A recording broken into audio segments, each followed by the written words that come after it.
Pangaea 2013 has a harsh climate. At the bottom of Pangaea, there is a huge frozen wasteland. Pangaea is centered around the equator, and because cloud is unable to travel far enough inland, much of central Pangaea is desert and uninhabitable.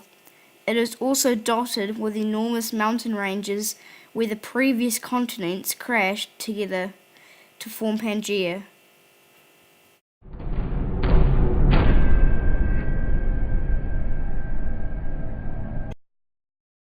Unfortunately, Pangaea has seen many species become extinct.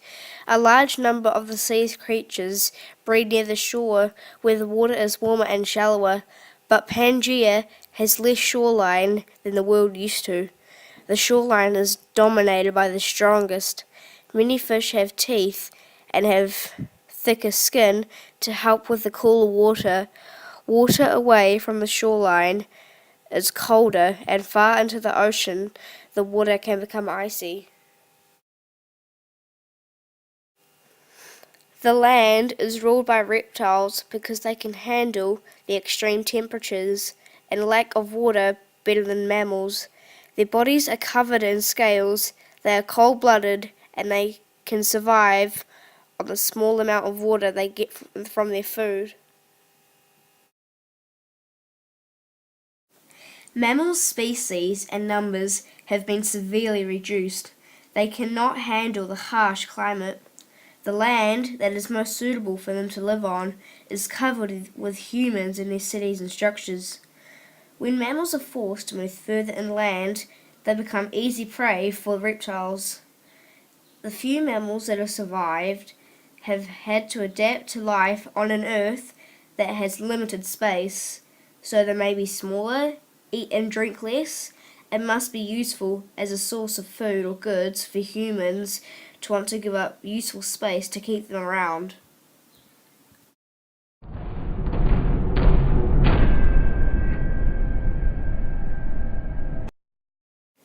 The human population is now living in a much smaller land area because of the large desert-like area in the middle of Pangaea.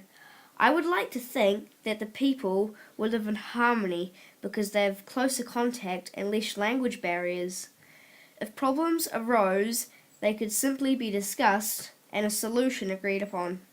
But as history shows, a lot of wars happen within a country, like in the Middle East. The world will always have limited resources and someone trying to control them so they can be more powerful or richer than others.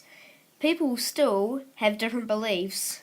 Now people can live in a country with people that think the same, but this is no longer possible, and people living so closely together lose their privacy. All these things can lead to conflict and war. There would still be different languages and cultures, as Pangaea is enormous, but there would be nowhere near as many as there are now.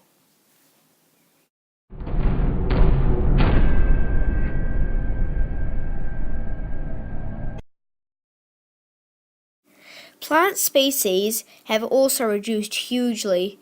People need plants to produce oxygen.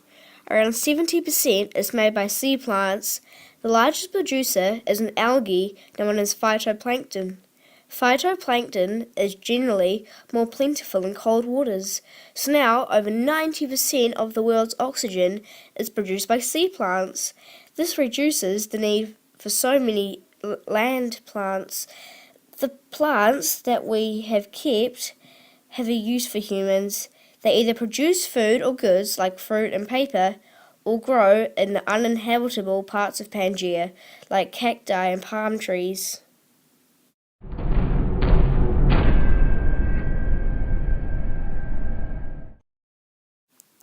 So, is Pangaea 2013 better than the world we live in now? I don't think so.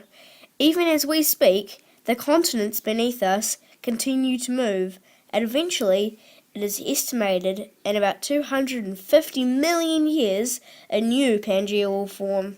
But luckily, I won't be around to have to worry about it.